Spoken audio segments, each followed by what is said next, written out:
the Chancellor of Masinde Muliro University of Science and Technology, Cabinet Secretaries present, Principal Secretaries, Chair of Council, Madam Jane Musangi, members of the University Council, the Governor of Kakamega County and other governors present, members of the National Assembly and County Assembly, Vice Chancellors present here, and Vice Chancellors also of other universities, Deputy Vice Chancellors, Deans and Directors, staff and students, distinguished graduates, ladies and gentlemen, good morning.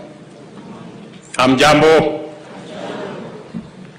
It's an honor for me to join you on the 18th graduation ceremony of this great and promising institution. We are all congregated here because hundreds of young people have been working hard, exercising their imagination and testing possibilities in pursuit of their lifelong dreams to build their careers and to work their way into life. For them, today marks a milestone of tremendous significance in their lives. I therefore congratulate all the graduates on their fine achievement, and your aspirations have been vindicated and your dreams are on course to being a reality. The future and its promise awaits, and you have been tried, you have been tested, and found ready and able to go forth. I congratulate each and every one of you. I want you to feel appreciated, encouraged, and supported today and always. I also commend the entire Masinde Muliro University of Science and Technology for all the efforts you have made, and you have also invested over the years to ensure that the graduates here and the rest of the student fraternity receive academic and co-curricular services necessary to transform school leavers into graduates and graduates into postgraduates, all the way to the postdoctoral levels. Your hard work has brought many young Kenyans closer to their dreams. To that extent, you have taken this nation as near as possible to its vision. This is therefore a momentous day to celebrate meaningful achievements, and everyone concerned should be truly proud. I join you in this celebration. It is particularly encouraging to participate in an event like this, which demonstrates the determination, resilience, and innovation it took Masinde Muliro University to continue discharging its mandate despite the uncertainty and disruptions occasioned by the COVID-19 pandemic. There are lessons to be learned and to be drawn from this experience and the significance of this ceremony in that context. On this Kenya National Innovation Week, I encourage the university community to deliberately and deeply focus on how to aggressively extract various learnings from the pandemic experience to inaugurate a tradition of innovation and resilience. There are firms and other organizations throughout the world which reimagined their existence and purpose, and not only thrived during and after the pandemic, but have also emerged much better than before. We must cast our eyes afar and identify the fundamental principles and strategies which enable them achieve this admirable feat and walk in their footsteps. For many reasons, we face a future filled with disruptions from diverse threats, many directly or indirectly connected with human activity. conflicts, the triple planetary crisis of climate change, air pollution, and biodiversity loss, conflict and poverty are some of the salient drivers of future disruptions. We are witnesses to the impacts of climate change, which have denied us rain for so long that the Horn of Africa is experiencing the worst drought in 40 years. In many parts of the region, including Kenya's arid and semi-arid rangelands, which cover over 70% of the national landmass, the devastating drought has no precedence in the era of documented records.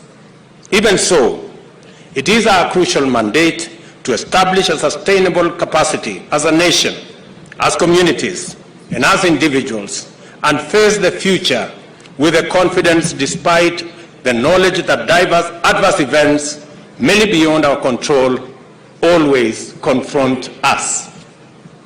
This capacity lies in building resilience and developing appropriate innovations to enable us detect, warn, prevent, mitigate, and recover from disruptive events. I make this call in recognition that I am in an institution that is proudly committed to the discipline of science and technology, engineering, technical and vocational education and training, and health sciences. I am also keenly aware that the majority of this congregation is made up of the generation famously known as the digital natives. This is the cohort which was born into the era of modern high-tech and have lived their entire lives during the fastest technological transformation, and for them, virtual reality, nanotechnology, automation, and artificial intelligence are not mind-boggling imaginations, but essentials of a normal life. This is therefore the right place to challenge Kenyans to go into the depth of possibility by employing scientific techniques, scholarly discipline, and modern technology to find answers to the hard questions of our time and develop appropriate solutions to the pressing problems hindering us from making progress. For example, I am looking forward to Masinde Muliro University engineering our financial setup so that we can sort out the challenges facing Mumia's Sugar Company. I am looking forward to working with institutions of higher learning in this region to unravel what we need to do for a gold refinery to be established in this region. I am looking forward to working with institutions of higher learning so that we can tap into the resources of granite in this region and find the mechanism for value addition so that we can be able to harness the resources we have for the development of our country. Masinde Muliro University of Science and Technology must lead the way in exploiting the opportunities presented by the crisis we face, thereby enhancing our society's overall ability to reimagine and reinvent itself in the face of all the threats. This, it seems to me, is the implicit challenge at the heart of the university's vision and mission. And it is my belief, and that of the government of Kenya, that institutions of higher learning like Masinde Muliro and all our other universities should be the confluence of all our communities and the convergence of our cultures and traditions and the epitome of academic excellence and not ethnic conclaves. We are looking forward to the universities and other institutions of higher learning being the hub of the development of our human capital, the most precious asset that we have as a nation. And it is my vision that Kenya shall be the country that will provide the most modern, sharpened, and intellectual human capital to serve humanity, starting with our continent. And I have said that I am looking forward to, in another 3 years, our human capital being the single asset that earns us our foreign exchange. I expect institutions of higher learning like Masinde Muliro not only to train, but to also focus on how the men and women they train will find opportunities locally, regionally, and internationally to contribute their talent, the knowledge, and the expertise that they have acquired in this institution towards the development of our country, our region, and our globe. I am greatly encouraged by the abundance of potential arising out of this institution's core identity as a science technology university, by its decisive community orientation and strong focus on understanding the immediate challenges faced by wananchi. This bottom-up approach to the academic agenda of teaching, learning, research, and development and training demonstrates profound capacity for transformative socio-economic development. And Mr. Vice Chancellor, you and your team, the community here, the government of Kenya, expects that this university will contribute meaningfully to the socio-economic development of this region by giving us the intellectual capacity to be able to unravel some of the challenges of our time. For the university to achieve this and its health scientists' unmistakable potential, there is need for a teaching and referral hospital to anchor the implementation of its mandate and enhance special focus on mental health, substance abuse, community health, and infectious diseases. I applaud your endeavor to work both with the county government of Kakamega, and yesterday I had the opportunity to visit the hospital that Kakamega county government is building across the road, and I have committed that the government of Kenya will support the county government of Kakamega in making sure that that huge facility is not only completed, but equipped appropriately, and it is made also available as a teaching and referral hospital for the Masinde Muliro University College of Science and Technology. And I look forward to a framework being worked out so that the students in this great institution can benefit through research and attachment and all the other facilities to ensure that we generate the best human capital in our medical field from Masinde Muliro University of Science and Technology. I also applaud your endeavor to work with and within the Kenya-UK Health Alliance, especially in connection with the Universal Health Coverage Agenda. Again, this facility will be discussed shortly by Cabinet. Minister Machogu is already seized of this matter so that we can improve not only the working environment, not only the physical facilities, but also the connectivity of this university to other universities across the globe and build the synergy that will improve the courses undertaken here, the training that takes place here, and globalize the graduates that will come out of this university. A commitment to strategic collaboration with partners in the private, public, and international sectors, informed by robust philosophical underpinnings can empower the university to steward the blossoming of ideas, visions, and aspirations into enhancing innovation, technologies, and enterprise. It is through such partnerships that the university can begin to supplement its funding by producing commercially exploitable research, innovations, and other entities that can be transformed into large, transformative enterprises and impactful, high-quality consultancies.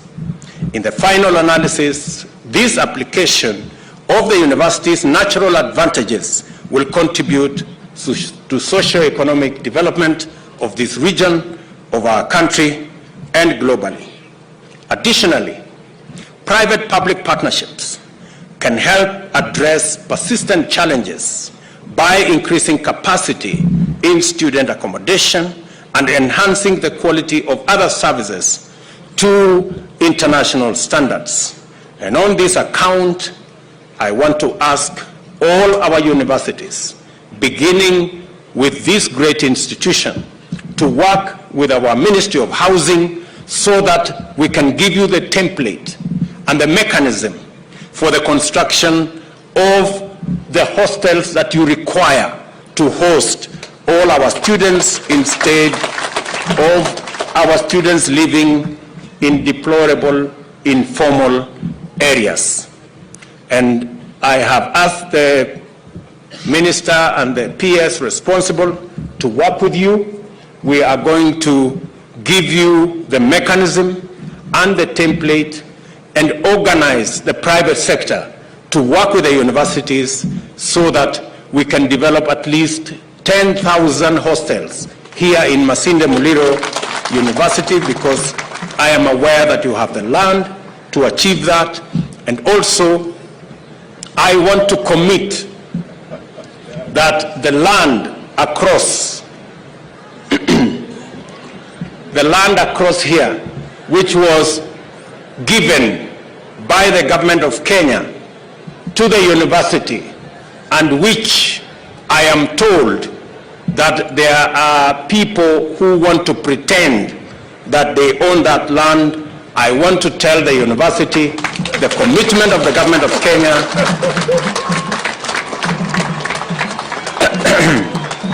is that the 16 acres that is just across where we are standing will be the property of Masinde Muliro University of Science and Technology, because the government of Kenya has already given alternative land to our agricultural community that originally owned that piece of land, and therefore the university can take charge of that land as we prepare to give you the instruments of ownership, including the titling of that area. I have directed my Cabinet Secretary for Education to be on standby to effectively represent government in discussions and other efforts to resolve issues facing the education sector in general or any of its individual stakeholders, including this great university. We are committed to do our part in making sure that Masinde Muliro University of Science and Technology and other institutions of higher learning and research are facilitated to fulfill their part in transforming Kenya. I'm also aware that a matter has been raised about a bridge to enable the students cross over to the other side without the dangers of the road across, and I will do the needful to make sure that a bridge is constructed so that the students in this university can live around here without the dangers of accidents. As I congratulate once again the graduates, I urge each one of you to take very seriously what you have learned in this institution and your power to contribute meaningfully and produce positive change in our country.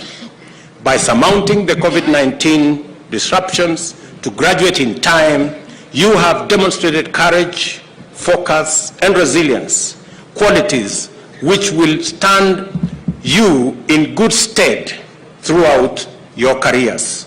I encourage you to go forth and serve and build and create and innovate your way into success. You will always be challenged to exercise great judgment, imagination, and integrity. Do not fall short. You carry the hopes of many generations, present and future, that our nation will rise to the fullest extent of its promised greatness in our lifetime. The government of Kenya, I repeat, is committed to investing resources to create conditions for you to seize your opportunities and exercise your capabilities. When the time comes, go for it and do your best. I wish you success in your future endeavors. May God's blessings follow you on your life's journey.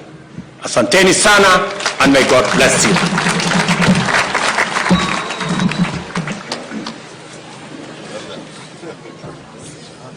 Ladies and gentlemen, a round of applause to His Excellency the President.